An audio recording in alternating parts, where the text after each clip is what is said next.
Friends, elevator চ্যানেলে আমি তোমাদেরকে ওয়েলকাম জানাচ্ছি। তোমরা যারা ম্যাকআউট ইউনিভার্সিটি থেকে বিটেক পড়ছো এবং যারা কম্পিউটার সায়েন্স বা ইনফরমেশন টেকনোলজি ব্রাঞ্চে রয়েছো এবং 2026 সালে যারা ফোর্থ সেমেস্টারে উঠবে, তোমাদেরকে আমি কটা কথা বলতে চাই। সেটা হচ্ছে, দেখো, থার্ড সেমেস্টারের পরীক্ষাটা তোমাদের আগে হয়ে যাক। থার্ড সেমেস্টারের পরীক্ষাটা তোমাদের কলেজ থেকে তোমরা জেনে যাবে, নোটিফিকেশান পেয়ে যাবে। এটা একটু দেরিতে হচ্ছে, তো সেটা কিছু করার নেই। কিন্তু আহ, আমি যেটা বলেছিলাম, এর আগেও বলেছি, যে ফোর্থ সেমেস্টারের পড়া না শুরু করে দেওয়া দরকার। এটা অবাক লাগবে হয়তো, তার কারণ হচ্ছে ইভেন্ট সেমেস্টার আমাদের জুন মাস নাগাদ হয়, আমরা জানি আইডিয়ালি। তাহলে তুমি সময়টা কতটা পাচ্ছ? মে জুন, এই এপ্রিল মে, 2 মাস, 2-2.5 মাস মতো টাইম পাচ্ছ।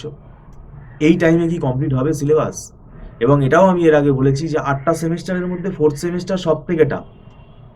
কেননা এখানে যে 3টে পেপার আছে তোমাদের কম্পালসারি, এই 3টে পেপার কিন্তু খুব ভাইটাল, এবং এই 3টে পেপার পুরো ম্যাথামেটিক্স বেসড। যেমন ডিসক্রিট ম্যাথামেটিক্স, অটোমাটা থিওরি হচ্ছে কম্পিউটার সায়েন্সের ম্যাথামেটিক্স, তারপরে design and analysis of algorithm, এটাও কিন্তু একটা ম্যাথামেটিক্স কনসেপ্টই কিন্তু অ্যালগোরিদিম ডিজাইনের মধ্যে কিন্তু লাগে। তো এটা আমরা ধরে ধরে ধরে ধরে স্টুডেন্টদেরকে বুঝিয়ে শেখাই, টপিকগুলো শেখাই, তাকে কীভাবে সলভ করতে হবে সেগুলো আমরা তৈরি করি।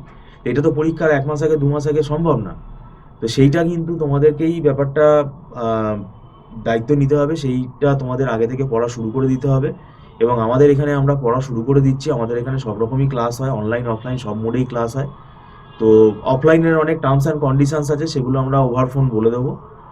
আর আরেকটা ব্যাপার হচ্ছে, এখানে আমাদের মান্থলি ফি সিস্টেমে ক্লাস হয়। আর আমরা যেহেতু প্রায় 9-10 বছর আমরা পড়িয়ে ফেলেছি, এই সব সাবজেক্টগুলো, বিটেক বলো, এগুলো আমাদের সব নোটস আছে। এই নোটসগুলো আমরা ইজি করে তৈরি করেছি। এগুলো স্টুডেন্টদের দেখে পড়ে বুঝতে সুবিধা হবে, সেই জন্যই কিন্তু এগুলো আমরা তাদেরকে এটা অনলাইনে প্রোভাইড করে দেবো, এবং তারা সেটা প্রিন্ট আউট করে নিয়ে পড়তে পারবে, পিডিএফ ফরম্যাট যেহেতু। তাহলে আমি যেটা বলছি, দেখো, ফোর্থ সেমেস্টারের এই লজিকটা তোমাকে ভাবতে হবে। তোমার হয়তো মনে হচ্ছে যে আমার তো এখন থার্ড সেমেস্টারের পরীক্ষা। ভাই, থার্ড সেম যা হওয়ার হয়ে গেছে, থার্ড সেম নিয়ে তুমি কি করবে আর? যারা পড়া শুরু করেনি, যারা গাফিলতি করেছে, তারা এখন পড়বে। পরীক্ষার আগের দিন তাকেই পড়তে হয় যে সারা বছর পড়ে না, তো তাকেই এখন পড়তে হবে। তো আমি বলছি, থার্ড সেমেস্টারের পড়া যা পড়ার হয়ে গেছে, ওটা এখন রিভিশন করো জাস্ট। এখন ফোর্থ সেমেস্টারের পড়া শুরু করে দাও। ফোর্থ সেমেস্টারের পড়া শুরু না করলে উপায় নেই কিছু। যাই হোক, ভিডিওটা সম্পূর্ণ দেখার জন্য তোমাদেরকে ধন্যবাদ জানাচ্ছি। Thank you so much.